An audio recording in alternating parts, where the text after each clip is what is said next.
Hi everybody, my name is Shelby. Today I'm going to demonstrate for you some minuscules in the Italic alphabet, and I'm going to do the letters U, Y, A, D, G, and Q.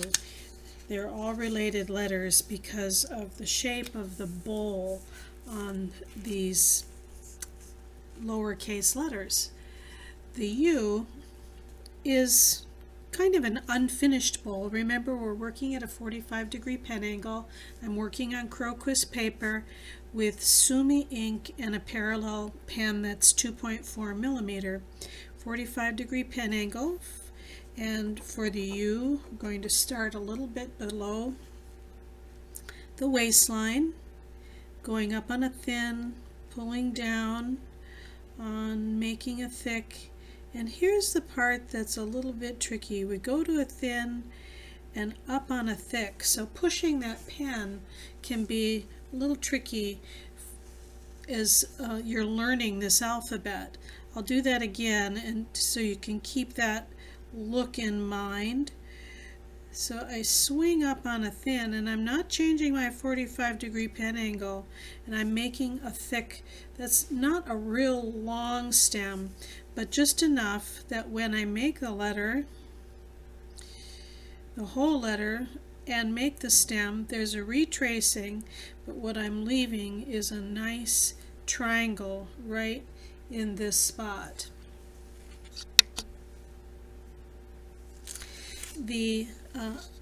See if I can enlarge this a little bit. The Y has almost an identical shape to it as the U, but of course there's a descender. Keeping that 45-degree pen angle, starting on a thin, pushing up to the waistline, pulling down, making that thin, not changing my pen angle, and pushing up to a fairly short stem, retracing that, pulling down, starting to branch here on the descender, and pushing out to make that flowing exit stroke. One more time.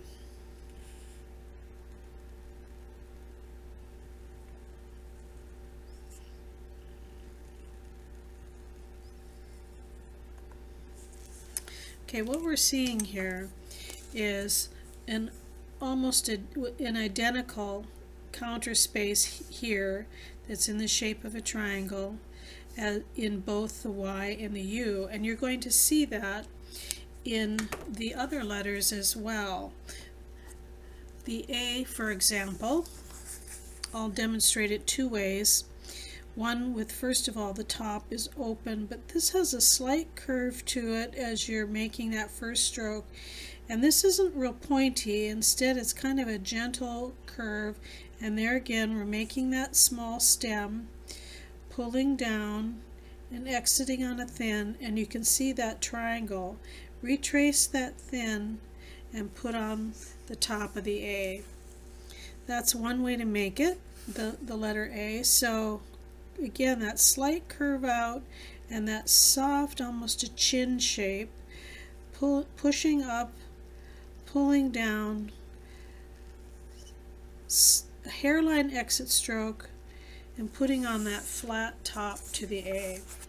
The second way to make an A is to push the top right away, to make the top curve out, curve around and up, making that flat stem, retracing it, and exiting on a hairline.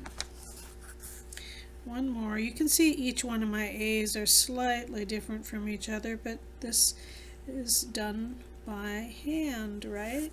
Okay, so that's the A, and again, you notice this identical triangle as you see on the U and the Y. The letter D is very much like the A. Of course, it has an ascender, and it's going to go up to about the ascender is going to be about 4 pen widths high. So I'm going to make the D as if it has an open top yet. I'm going to go up and make that stem, close it up, and now I'm going up almost to the fullest ender line, pulling down and exiting on a hairline. The other way is to make the top of the D right away. You can see almost kind of the shape of a face, and going back in, retracing that stem and exiting on a hairline. And here you have that identical triangle, which is at a 45 here and a 45-degree angle here and here and here. All of these 45s is what you want to keep your pen angle at, so you get your thicks and thins on the Italic alphabet. The letter G is identical really to how you start the A. You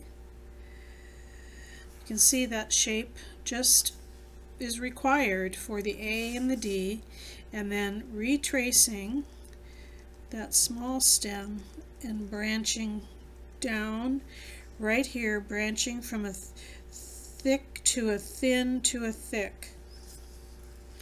So G, it's got that curve, slight curve right here, and it's not a sharp angle there. It's a gentle shape as you're swinging up to make that thin. You can make the G like I was showing before with the open top, close the top that way. And the reason you might want to do that is for some people it's easier to pull that top rather than to push it forward. So here's the branching G. Now for the Q, it's that same shape. I'm going to put the push and the flat top on the beginning, bring it up. It's got that same short stem, pulling down.